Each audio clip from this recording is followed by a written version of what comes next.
one set of lines is blue.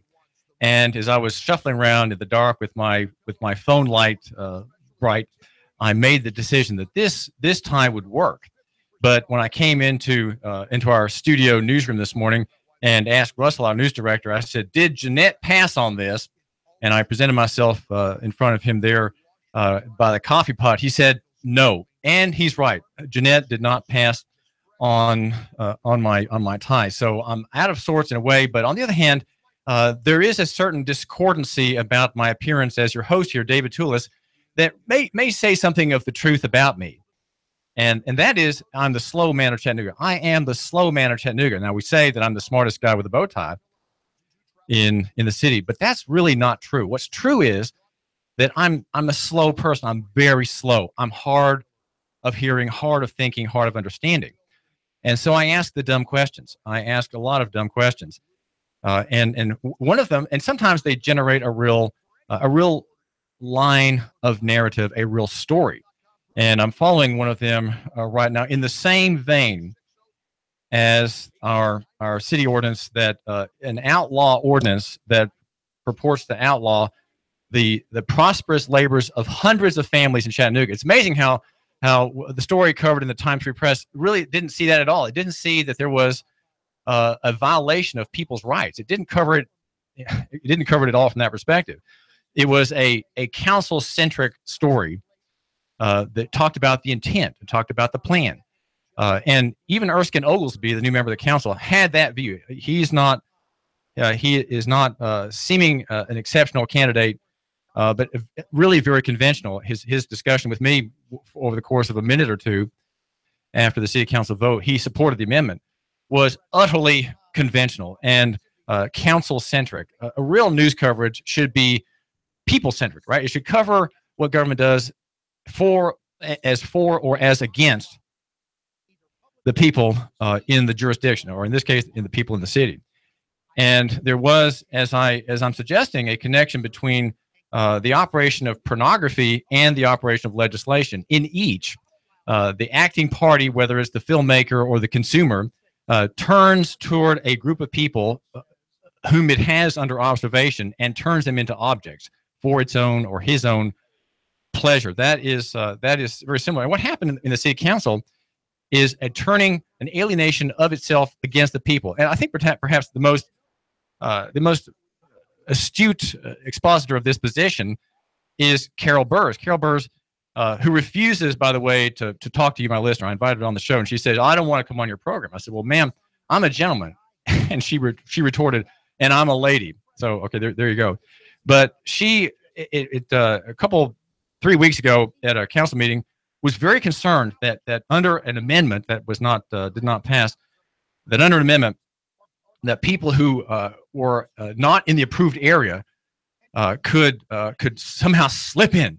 That would be those outside the proposed overlay map, that they might somehow, if they acted quickly enough, they could get in through the rezoning process to get rezoned R3 or R4s for commercial. She was very concerned that window might be open and that someone might actually slip in under the old system, right? The system that was being done away with, or that is being done away with by the ordinance, and somehow become Airbnb people outside the district. And that concern to prevent that from happening showed how far removed she is from the people, and how really she doesn't view people humanely. She doesn't view the citizens of Tennessee who live in Chattanooga and are resident of Chattanooga and have domicile here. She doesn't view them humanely at all. Typical of, I guess, the Democrat mindset. But Republicans are really not much better, though Darren, I think it was Darren Ledford's amendment that didn't get passed. No, well, either Darren Ledford or Chip Henderson's amendment didn't pass. That her virulence, her objectifying, her depersonalizing the people in that way, as if they were somehow evildoers and malefactors for trying to get into that privileged area of Airbnb. It just showed the real problem. Now, this is here we have in small writing something that our country is very good at. This is David Tulis. I do thank you for joining me here at Nooga Radio, brought to you by Clay Whitaker, the best lawyer in town, at the McCoon Law Firm, Clay Whitaker. And we argue here for local economy and the free market in Chattanooga and beyond. The city council's action dehumanizing, sort of pornographic operation against the people for its own privilege and its own pleasure. Again, you'll have to note that just as pornography violates God's laws, illegal ordinances violate man's laws, and the man's laws that are being violated are ones we have traced in detail. And if you haven't been following our analysis, just let me assure you, if you're just now joining us, and or maybe you're a new listener, you can get background on this deep. You might say deep background at Nooganomics.com. Our sponsor here, that's Nooganomics.com. The dehumanization process of the legislator and the pornographer are writ small here, but they're writ large in the national economy. There's a very fine essay that was brought to my attention this morning from a writer named Peter Van Buren, and and the question is, ask Grandpa what he did in the Good War. Well, we've had enough Yankee killings, and in March of 2017. The Yankee government in Washington, in 1 month alone, killed 1,484 civilians. Okay, we killed them. Defense Secretary James Mattis says civilian casualties are a fact of life in this sort of situation. Of course, he's referring to the so-called war against the Islamic State. Islam being a political ideology dressed up as religion, and therefore somehow in our system of law gaining an advantage in the law. Although some 3,100 civilians have been killed from the air since the U.S. launched its war on Islamic State, according to a nonprofit non-governmental organization called Air Wars, drone strikes outside of the ISIS fight killed, now get this, 3,674 other civilians. These are innocent people, men, women, and children, okay? Old men, old women, babies, toddlers, grade school students, moms, dads, people who are not carrying weapons and are not part of the conflict. 3,674 killed by Americans. Why are we not concerned about that? Well, we're not concerned about that because we're used to it, right? We're used to it. We have ample precedent for the slaughtering of innocent people. In 2015, the U.S. destroyed an entire hospital. Remember that one?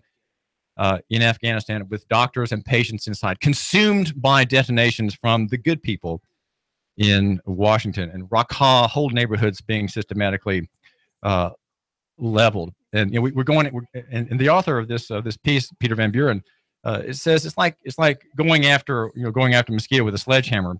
A surgical strike with a 500-pound bomb is not a surgical strike. It's just not. We have precedents from World War II.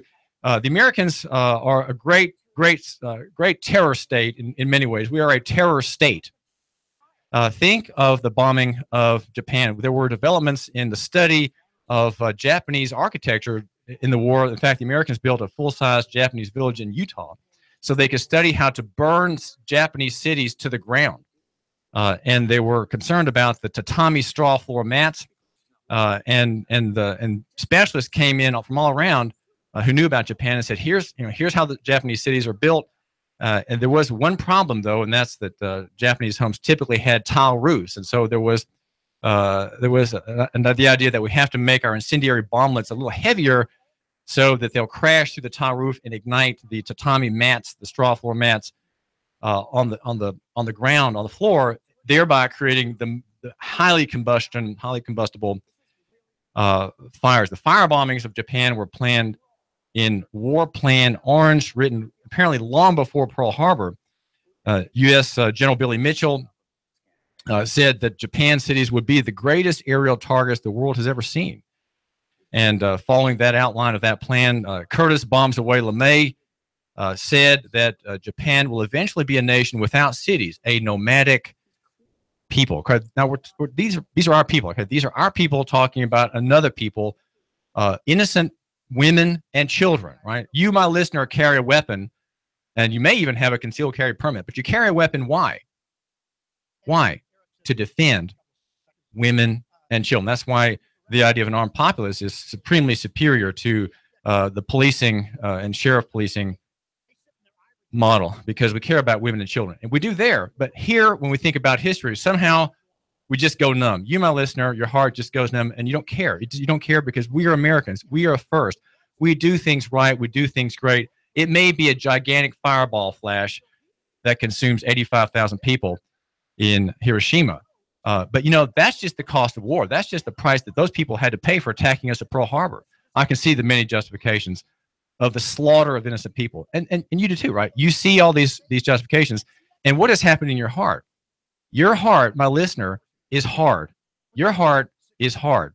And therefore, it's hard for you, just because you're used to this kind of thinking. You, my listener, you typical American, it's hard for you to care about what happens in city council. City council does the same thing, objectifying and dehumanizing householders, homeowners, property holders in the city, turning them into nothings, turning them into abstractions like cardboard figures, and then imposing upon them, slashing against them, the Airbnb ordinance. The bombing of Tokyo, 300 bombers on March the 10th, 2095.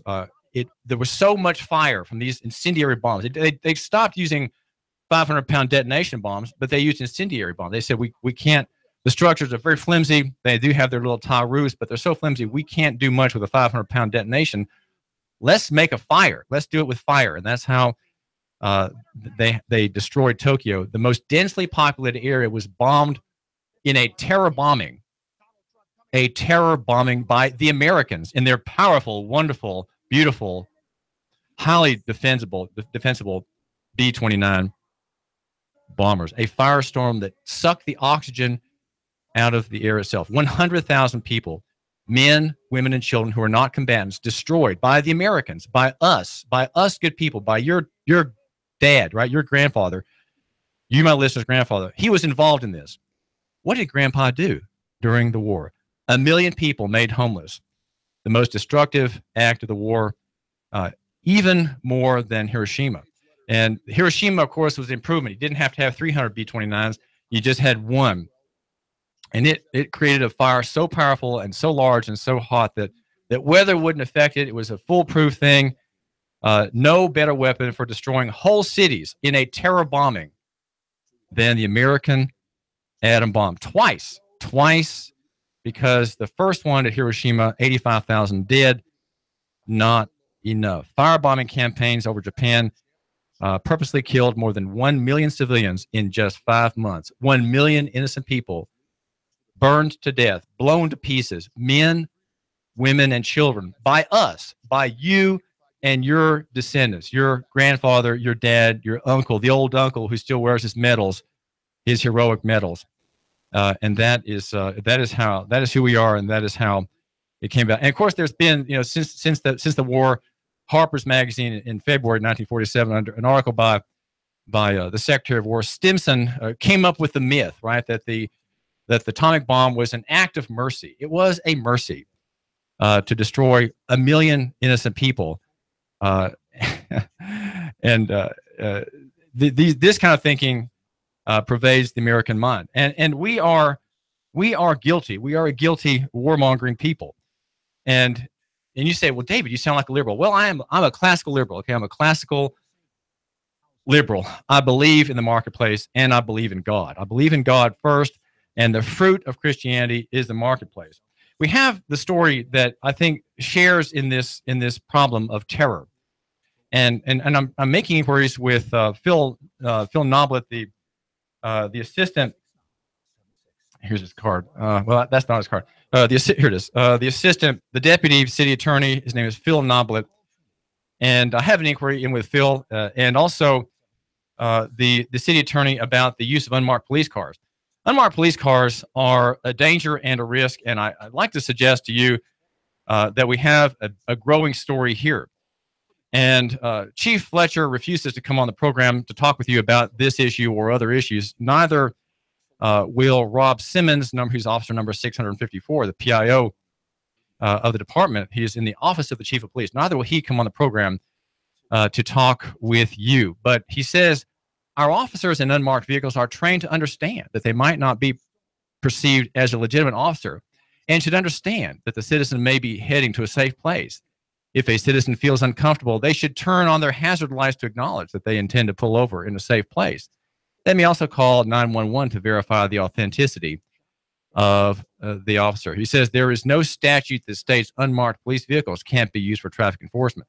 Well, I think that this is a prospective nuisance. Okay, I think it is a prospective public nuisance. The police department is using, according to my information, unmarked sedans. In other words, private sedans. It is using private SUVs, and it is using at least one private pickup truck in traffic enforcement. Here again, we have a lack of care about the effect of the enforcement of the law against people who are put into a state of fear and even terror by routine enforcement of the law. There's a USA Today video that I think you should look at. It's a woman after police encounter is so scared. That's the title of it. And there's another video I think that you need to look at from filmingcops.com about a man who fled police, who fled unmarked cars at night. He was lost and he was suddenly chased by unmarked cars. He didn't know who they were. They weren't police cars. He finally got cornered and sort of pushed off the road. They shot into the car, and somehow there was an explosion in the cabin, and the man was burned alive. Fleeing unknown terror, fleeing unknown assailants in other cars, harassing him on the highway. And he died. He was burned alive. The woman in the video is weeping. The officer stopped her because she was driving beneath the speed limit. She is weeping on the video. She says she was so terrified. She was so scared because she knows that black people are often just shot down. They're shot down by police. There is a tremendous public relations problem in the policing world. That community policing is a theory that Chief Fletcher expounds and propounds, cannot undo it. Community policing is simply a balm or a salve on a cancer. Okay, that cannot solve the problem, the fundamental problem of, you might say, a terror against the people, and the people feel it. The people fear it. People are afraid of police, especially in poor areas of town, especially if you're the wrong color. Police are your enemy. And I know people like this. We have on the city council a young man who was elected to office, Anthony Byrd. Guess how many times he's been stopped driving while black and walking while black? Between 30 and 40 times. How is that possible in Atlanta and in Chattanooga? How is that possible? And because he has this very negative experience, I think from Anthony Byrd, we might see some interest in police reform.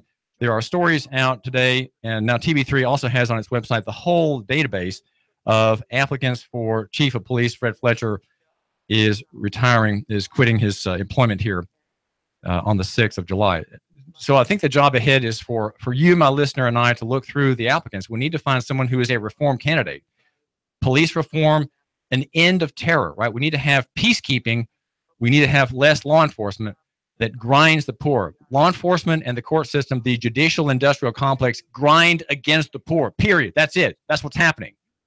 The poor are ground to powder. They can't pay their fines. They can't get right. Hanson Melvin, who is suing the police department for effectively acts of terror against him, operation of police power outside of probable cause. He's got fines he's still trying to pay. He's a poor man with 3 children, married, 3 children, is struggling to pay fines off to be legal, right? So-called be, quote, legal, unquote. This is a sad situation. And the fact that we, my listener, you and I, that we accept this and think nothing of it, it shows how far we've come as a people. It shows a kind of moral decline, that we're not sensitive to the larger issues, that we're not sensitive to the playing of power against not just individuals, but in the case of the atom bombing of Japan, millions and millions of people unto death, incinerated, burned to nothing. When the atom bomb went off over Hiroshima and Nagasaki, people nearby were instantly, as they stood, turned into powder. As they were standing, the blast turned men and women standing on bridges along the river, turned them into powder. And of course, they didn't fall in one place. The force just threw that powder across the fiery landscape, and people were incinerated instantaneously in the nuclear blast. That was us, the good people, the Americans. And you're an American, you're my listener, and I'm an American. What can we do to repent of these things? What can we do to make things right? What can we do to have a better local economy, a free market? Well, listen, we're going to talk with Dave Crockett next. Dave Crockett, I think probably our city's leading statesman about the future of the city, the future of Chattanooga. The Tennessee Valley's news, talk, and sports leader, Nooga Radio, AM 1240.